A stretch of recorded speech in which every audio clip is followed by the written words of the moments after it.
Oke guys, balik lagi sama gua si Krempeng di sini. Jadi di video kali ini gua mau ngasih tahu kalau iOS 15.3 itu udah resmi dirilis oleh Apple. Gua mau ulas sedikit mengenai iOS terbaru ini dan pastinya kalian juga udah nunggu-nunggu ya, apalagi yang ngalamin bugs di iOS sebelumnya.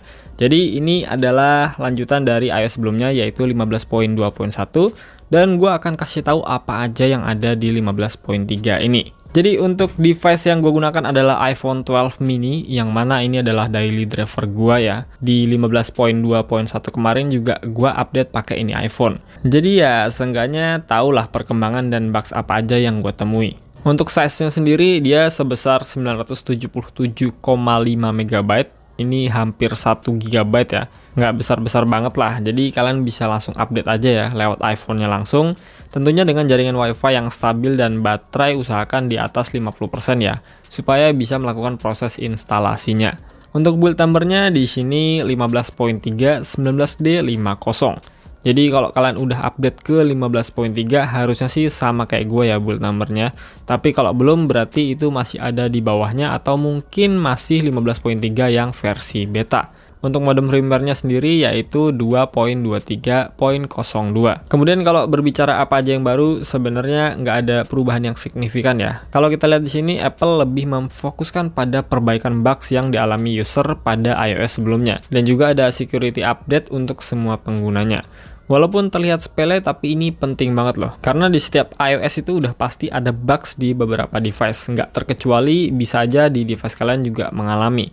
Makanya gue selalu menyarankan untuk update aja ke iOS terbaru saat ini. Oh ya, di iOS 15.3 ini Apple juga kasih wallpaper dan juga watch face baru ya.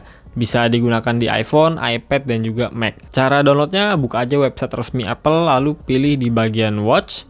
Maka akan muncul watch face baru di sini. Kalau mau download tinggal pilih aja get wallpaper yang sesuai dengan device kalian. Kemudian kalau kita cek settings general lalu iPhone storage, ini loadingnya masih lumayan lama lah ya.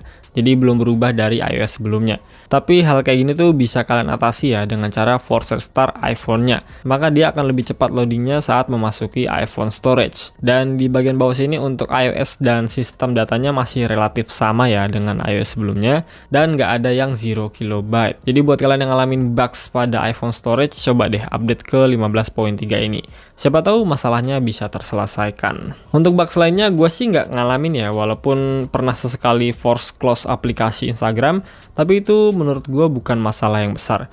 Dan sepertinya di 15.3 ini sejauh ini aman-aman aja ya saat gue gunakan, lancar dan nggak ada aplikasi yang tiba-tiba keluar sendiri kayak di iOS sebelumnya. Kemudian dari segi performa kurang lebih masih sama kayak sebelumnya, nggak ada perubahan yang signifikan, masih tetap lancar jalanin aplikasi-aplikasi ringan.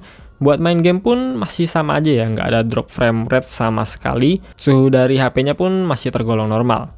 Dari skor Geekbench-nya gue dapetin kenaikan ya untuk multicore-nya, dan juga terdapat penurunan untuk single core-nya. Di 15.2.1 kemarin gue dapetin single core tuh sebesar 1575. Sementara di 15.3 ini turun jadi 1441. Kemudian untuk multicore-nya di 15.2.1 gue dapetin di angka 3804. Sementara di 15.3 naik jadi 3.884. Tapi tetap aja ya, skor ini tuh nggak bisa dijadiin patokan penuh untuk mengukur tingkat performa dari suatu iPhone. Semuanya balik lagi ke penggunaan masing-masing karena ya kalian yang ngerasain. Untuk baterainya sendiri masih tergolong normal dan cukup awet untuk gua pribadi. Nggak jauh beda sama iOS 15.2.1 sebelumnya. Baterai health-nya pun masih sama ya, ada di angka 91%, jadi nggak ada perubahan sama sekali dari sebelumnya. Oke, itu dia sedikit ulasan dari gua mengenai iOS 15.3 ini.